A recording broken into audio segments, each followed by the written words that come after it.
स्वागत है आप सबका एक और नई वीडियो में, एक और नए सीरीज में। इस वीडियो में हम आपको ये बताएंगे कि हमने यूरोप के सभी देशों का वीज़ा अप्लाई किया था, क्या वीज़ा में क्या प्रोसेस हुआ, क्या क्या डॉक्यूमेंट लगे, कितने पैसे लगे, कितना एफर्ट लगा, कुछ A to Z इन्फॉर्मेशन आज के इस वीडियो में। वीडियो की शुरुआत करने से पहले मैं आपसे विनम्र अनुरोध करता हूं कि आप चैनल पर नए आए हैं तो इस चैनल को सब्सक्राइब करके वीडियो को पूरा देखें। देखने के बाद पसंद आए तो लाइक शेयर सब्सक्राइब ज़रूर करें।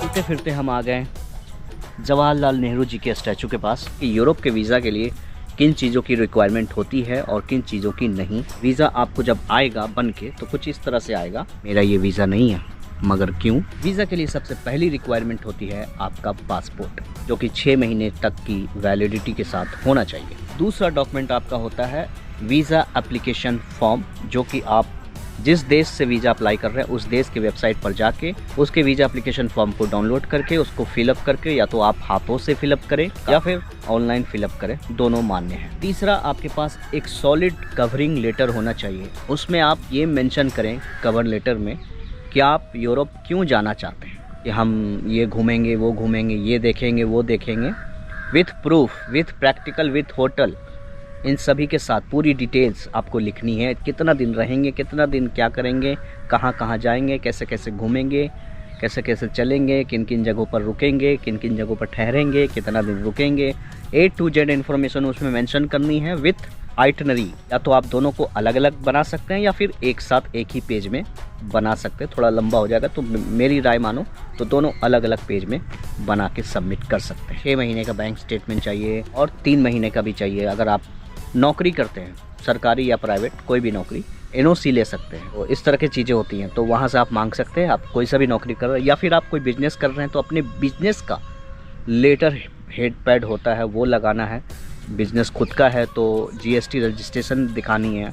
जहाँ भी आप नौकरी कर रहे हैं, बिजनेस कर रहे हैं, जो कर रहे हैं, उसका एक ITR होता है जो 3 साल का होना चाहिए। ITR आपका भारत में 7 लाख से नीचे कमाने वाले का ITR नहीं होता, लेकिन उसका भी ITR होता है। 0 का ITR बना के आप उसे भी सबमिट कर सकते हैं। इसके बाद नंबर आता है होटल बुकिंग, फ़्लाइट टिकट, आने जाने का, प्रूफ ऑफ फंड। ठीक है, कि आपके पास कितना प्रूफ है, ठीक है, आप वो दिखाओ, कैश दिखाओ। 5 लाख से कम अगर आपके पास है तो आपको वीज़ा मिलने में बहुत मुश्किल होगा। कुछ इस तरह के एप्लीकेशन आपको थमा दिए जाएंगे और इसमें लिखा है क्या, मैं आपको खोल के दिखाता हूँ क्या लिखा है। इनवॉइस रिसिप्ट है ये, मैंने जितने पैसे जमा किए थे वो है ये। यूरोप के किसी भी कंट्री का वीज़ा अगर आप अप्लाई करेंगे तो आपको इतने पैसे देने होंगे। किराया भाड़ा, आने जाने, वो सब मिला के 12,000 पानी में चला गया आया। इस बॉक्स में अगर आपको इस तरह का लेटर आ गया तो आप यूँ मान के चलो कि आपका वीज़ा रिजेक्ट हो गया। अगर ये लेटर नहीं आया तो आपका वीज़ा सिलेक्ट हो गया। सॉलिड रीज़न नहीं बताते कि आपका वीज़ा क्यों रिजेक्ट हुआ था, बस वो इस तरह के एक लेटर दे देते हैं। इससे आपको गेस करना होता है कि आपका वीज़ा क्यों रिजेक्ट हुआ, किस लिए हुआ, किस वजह से हुआ। रिफ्यूजल लोकेशन ऑफ वीज़ा, इस तरह से एक लेटर होता है, ऊपर में लोगो बना हुआ रहता है यूरोपियन यूनियन का। नंबर 10 पर इसमें टिक किया हुआ है information submitted regarding the justification for the purpose and condition of the intent stay was not reliable।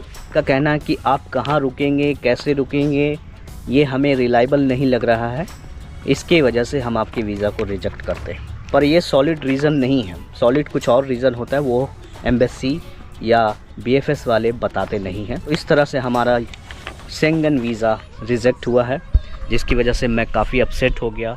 पर एनीवे, समय का पहिया बहुत बलवान होता है। ज़िंदगी में कोई चीज़ नुकसान हो रहा है तो इसका मतलब ये नहीं कि सब का सब नुकसान होगा।